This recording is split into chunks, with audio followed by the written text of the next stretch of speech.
Fraternal saludo, soy Yusu, el locutor de este canal. Bienvenidos a este espacio de reflexión, el canal de lecciones y opiniones.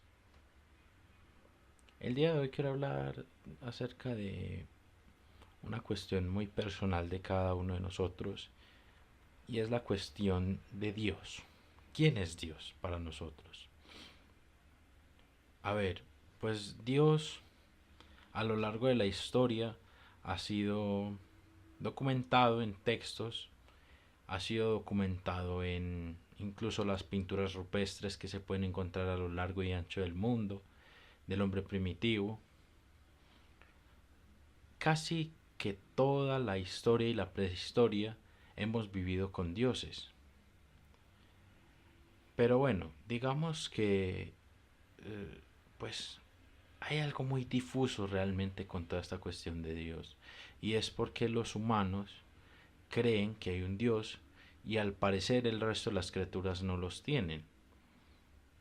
En parte es por eso que las personas, hay personas que dicen que nosotros tenemos superioridad sobre los animales, precisamente por esa ausencia de Dios que tienen ellos.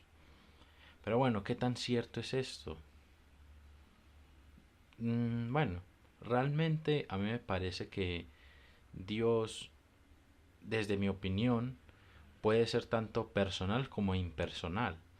Para muchas religiones Dios es impersonal. O digamos que no hay una deidad creadora como tal, como lo puede ser el caso del budismo, el taoísmo y el jainismo. Filosofías de Oriente bastante antiguas, filosofías de Oriente que no niegan rotundamente la existencia de los dioses, pero que sí hablan de una ausencia de estos en la creación del mundo. Al parecer, podemos interpretarlo de cualquier forma, pero al parecer se puede interpretar como que sí hay dioses, pero a la vez estos mismos no crearon el universo, sino que ellos fueron creados posteriormente. De hecho, la leyenda hindú acerca de la creación del universo habla, por ejemplo, de esta cuestión de Amavaru, para Brahman, toda esta cuestión. Se dice que de Amavaru nacieron los tres aspectos de la creación: Brahma, creador; Vishnu, preservador; y Shiva, destructor. Entonces, en este caso, ¿quién creó a Brahma? ¿Los creó Amavaru? ¿Y quién creó a Amavaru? Eso es un misterio bastante interesante, o sea, ahí hay algo bastante fascinante, una enigma bastante bella. Digamos que a Amavaru la creó para Brahman, que para Brahman es todo lo increado y todo lo que todos los seres manifiestos que se hacen llamar dioses. Todos los devis y los devas surgen de para Brahman. Bueno, hablando de cuestión hinduista. Y bueno, dime tú, por ejemplo, qué opinan los cristianos acerca de Dios. Los cristianos hablan de una cuestión de eternidad. Creo que la mayoría de las religiones del mundo hablan de una cuestión de eternidad o de durabilidad, por así decirlo. Y se puede decir que, hombre, que Dios es increado. Al menos el Dios cristiano, Yahvé, es increado. Al menos desde el cristianismo. Falta ver qué opinan los gnósticos y toda esta cuestión de sincretismos y cuestiones varias. Realmente yo opino que la versión original de Dios como persona o como como manifestación en la naturaleza es una visión panteísta. O sea, cuando a Jesús le preguntan, bueno, dime tú, Jesucristo, ¿quién es tu Padre? Él responde, todo lo que ves y todo lo que tocas es mi Padre. O sea, todo lo existente es el Padre de Jesucristo. Podemos hacer un símil y decir que no, que en realidad Jesucristo habla de para Brahman como su Padre. Podemos pensar así, claro está, que no es una obligación, no es una doctrina mía realmente, pero Haciendo esa semejanza, ese paralelismo, podemos entenderlo así. Y bueno, hay un montón de versiones de Dios. Por ejemplo, la gran mayoría de las religiones primigenias que han existido, entre ellas el animismo, entre ellas las religiones politeístas tribales, hablan de el espíritu del agua, el espíritu del cielo, el espíritu del sol, cuestiones así, cuestiones varias, el espíritu del búfalo. Y bueno, volviendo al tema de los animales, supuestamente los animales tienen ausencia de Dios. Digamos que no tienen una ausencia de Dios porque ellos son Dios mismo. Ojo, no estoy diciendo que tenemos que adorar a las vacas, a los perros, no. Me refiero a que tanto ellos como nosotros son Dios. Yo tengo una visión bastante panteísta acerca de lo que es Dios. La naturaleza para mí es Dios. Las leyes de la física para mí son Dios. Las leyes de la química son para mí Dios. Las leyes de la termodinámica, por Dios bendito, que es una cosa loquísima. Para mí eso es Dios. Todo lo natural, todo lo que se manifiesta en el universo es Dios, al menos desde mi punto de vista. Y hombre, dime tú, Usu, qué rayos es tu Dios? O sea, además de eso, puede haber un aspecto personal de Dios o algo así, porque, hombre, para mí es muy difícil imaginar que hay una fuerza creadora que no es consciente como lo es para Brahman. Pues bueno, digamos que en ese sentido yo no estoy muy seguro de si hay un ser creador o una energía creadora, por así decirlo, como lo es para Brahman. Para Brahman es descrito como una energía verdosa que se expandió, oh sorpresa, coincidencia con el Big Bang, toda esta cuestión. Realmente hay varias leyes científicas que avala el método científico que pueden afirmar la creencia de un Dios. Por ejemplo, está la ley de causalidad, que tal vez en un futuro vídeo hable bastante de este tema, pero no quiero hacerlo en este preciso instante porque sería algo bastante extenso. Pero bueno, realmente la ley de causalidad dice que toda causa tiene un efecto. Entonces, por ende, tal vez el universo sí fue creado por una conciencia. Podemos incluso decir que para Brahman mismo es una conciencia no consciente, un aforismo bastante típico puede decirse y bastante lugar común en el sentido de que es, no sé cómo decirlo, una cacofonía tal vez.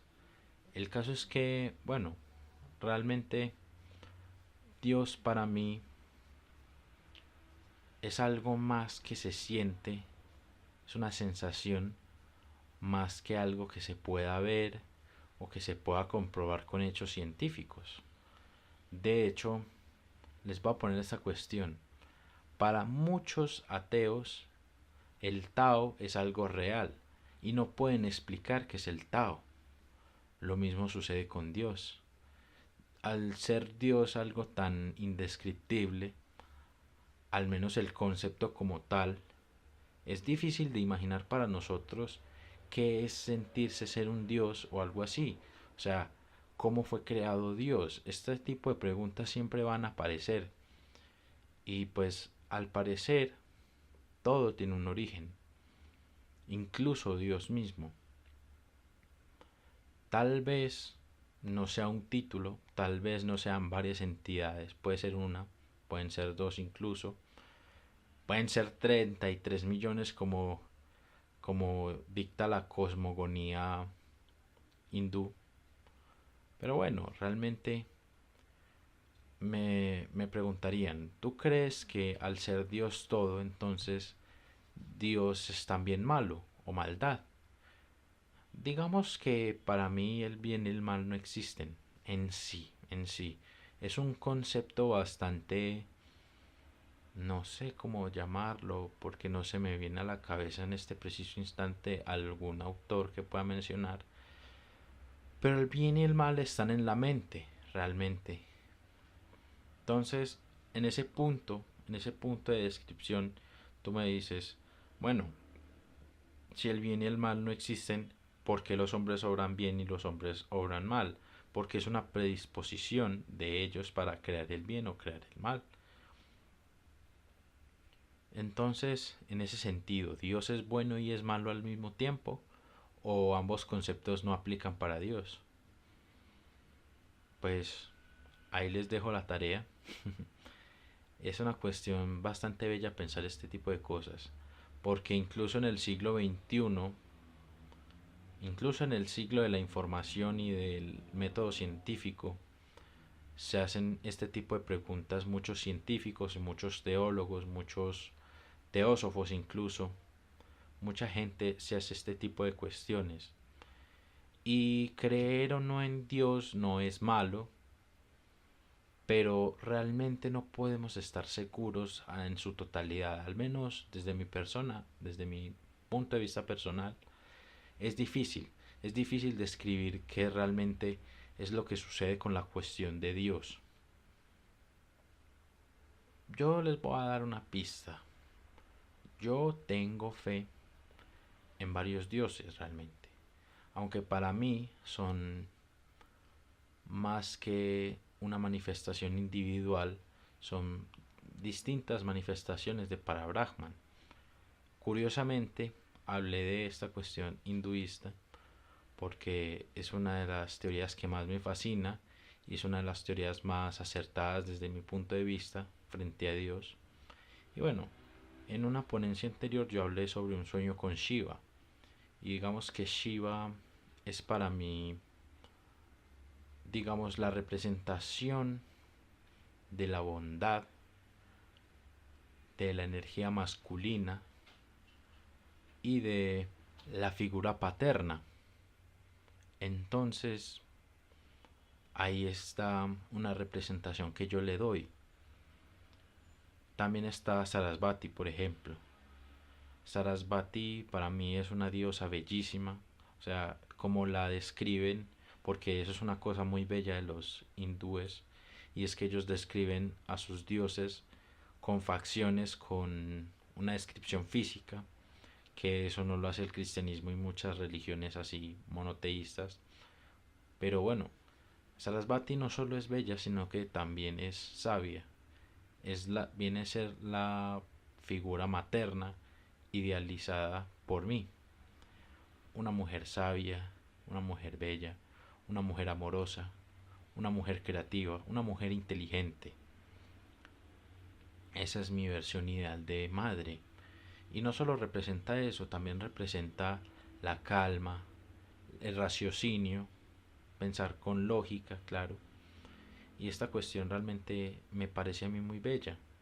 Esos son como mis dos dioses principales, aunque pueden ser teofanías o algo así, no sé cómo explicarlo, pero realmente los tomo más como una representación de mí mismo y de lo que es allegado a mí y de lo que yo veo todos los días, más que deidades en sí. Para mí son más representaciones de lo diario. Entonces, sin más, quiero decirles, nunca dejen de cuestionarse quién es Dios.